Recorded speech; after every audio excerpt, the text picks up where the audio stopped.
Salam, selamat pagi. Mari kita masuk dalam renungan pagi. Kita berdoa. Urapi hati dan pikiran kami ketika hendak membaca dan merenungkan firman-Mu. Di dalam nama Tuhan Yesus Kristus kami berdoa. Amin. Bapak Ibu Saudara-saudara yang dikasihi oleh Tuhan Yesus Kristus, ayat firman Tuhan yang menjadi dasar kepada renungan kita terdapat di dalam Yohanes 10 ayat 22 hingga ayat yang ke-30. Dan tema yang mau saya ambil adalah jangan bimbang tetapi percayalah kepada Yesus. Ayat yang menjadi pokok renungan kita terdapat pada ayat yang ke-27 dan 28. Demikian firman Tuhan. Domba-dombaku mendengarkan suaraku dan aku mengenal mereka dan mereka mengikut aku. Dan aku memberikan hidup yang kekal kepada mereka. Dan mereka pasti tidak akan binasa sampai selama-lamanya. Dan seorang pun tidak akan merebut mereka dari tanganku.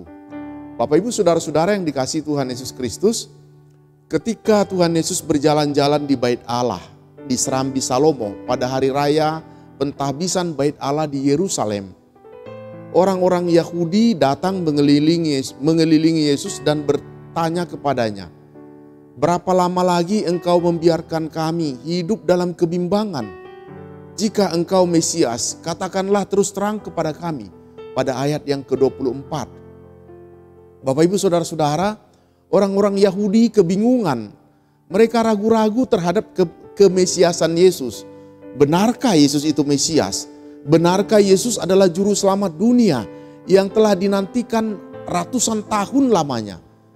Orang-orang Yahudi yang berjumpa dengan Yesus, mereka bimbang dan kebimbangan itulah yang membuat mereka sulit mengimani kemesiasan Yesus Kristus.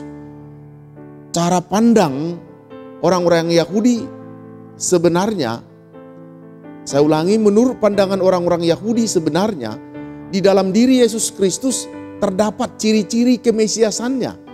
Hal itu dapat kita lihat pekerjaan yang dilakukan oleh Tuhan Yesus, yaitu Yesus mencelikkan mata orang buta, orang lumpuh berjalan, orang sakit disembuhkan, bahkan orang mati dihidupkan, dan lain-lain sebagainya.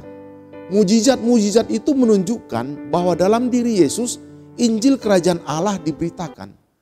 Namun di sisi lain, orang-orang Yahudi kecewa kepada Yesus, sebab ia menyembuhkan orang sakit pada hari Sabat. Itu bertentangan dengan hukum Taurat. Dan menurut orang-orang Yahudi, hari Sabat adalah merupakan hari suci keagamaan. Semua aktivitas dilarang pada waktu itu, termasuk mengobati orang sakit. Melihat dua hal itu, orang-orang Yahudi menjadi bimbang. Di satu sisi, mereka melihat Yesus itu Mesias. Namun di sisi lain, mereka melihat Yesus tidak seperti apa yang mereka pikirkan. Akibatnya Bapak Ibu Saudara-saudara, timbullah kebimbangan dalam diri mereka. Dan orang-orang Yahudi menjumpai Yesus dan bertanya, mencari jawab. Apakah memang benar dia adalah Mesias yang dinantikan itu? Bapak Ibu Saudara-saudara, melihat orang-orang Yahudi itu, Yesus menjawab, "Aku telah mengatakannya kepada kamu, tetapi kamu tidak percaya. Pekerjaan-pekerjaan yang kulakukan dalam nama Bapa-Ku, itulah yang memberikan kesaksian tentang aku. Tetapi kamu tidak percaya. Karena kamu tidak termasuk domba-dombaku."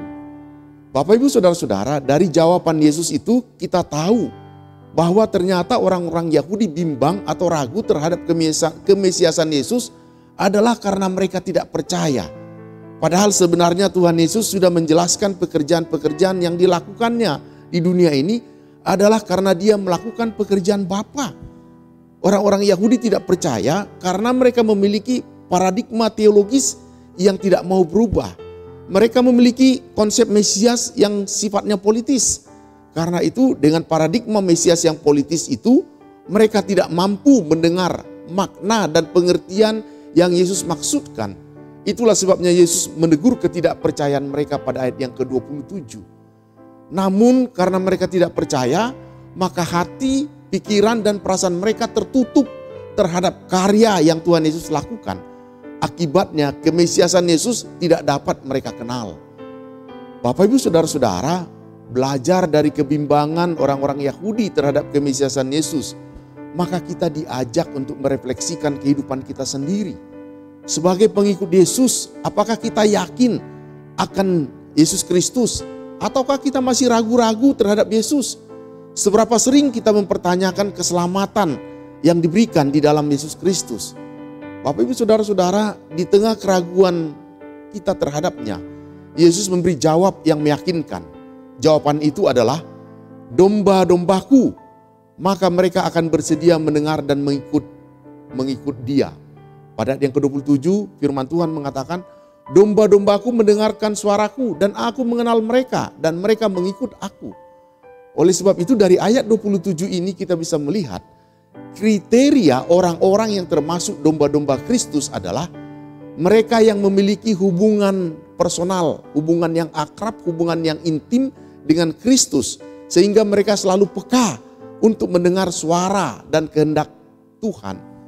Dan setiap kali gembala memanggil, domba-domba mendengar suaranya dan mengikut Dia. Dan kepada domba-dombanya sang gembala memberikan hidup yang kekal. Tidak seorang pun dapat merebut domba-domba dari tangan sang gembala agung itu. Hubungan antara gembala dan domba adalah hubungan yang hidup. Semuanya memberi rasa aman dan saling memberi rasa nyaman. Melalui pemberitaan firman Tuhan ini, Bapak Ibu Saudara-saudara, kita jemaat diajak untuk menghayati setiap karya yang sudah Kristus lakukan bagi kita. Pemeliharaan Tuhan, pertolongan Tuhan yang sudah dan terus berlangsung dalam kehidupan kita. Harusnya senantiasa menumbuhkan sukacita dan damai sejahtera bagi kita. Berdasarkan kesaksian surat Yohanes ini, semoga kita semakin merindukan mengalami Yesus dan semakin beriman teguh dalam mengikuti Dia. Yakinlah bahwa Dia adalah Mesias, Sang Juru Selamat, Sang Gembala Agung. Untuk semakin mengalami di dalam Yesus, kita harus mendengar suaranya. Yang dapat kita lakukan melalui ketekunan beribadah, kita lakukan melalui berdoa, membaca Alkitab, melakukan kasih, dan terus berjalan dalam kesetiaan kepada Allah. Dengan mengenal Dia, kita percaya jika suatu saat nanti kita kembali kepadanya, kita akan dituntun oleh Sang Gembala Agung untuk memasuki keselamatan yang kekal bersama-sama dengan Dia. Supaya kita merayakan kasih Tuhan yang tidak ternilai harganya. Dan selama kita ada di dunia ini, marilah kita menghidupi iman kita. Menghidupi keyakinan kita kepada Allah melalui hidup yang penuh syukur serta hidup yang berpengharapan. Demikian firman Tuhan. Mari kita berdoa. Firman-Mu yang kembali mengingatkan kepada kami, supaya kami tidak pernah sekalipun meragukan Kristus yang adalah Tuhan dalam kehidupan kami. Kami naikkan syukur melalui firman-Mu, di dalam nama Tuhan Yesus Kristus kami berdoa. Amin.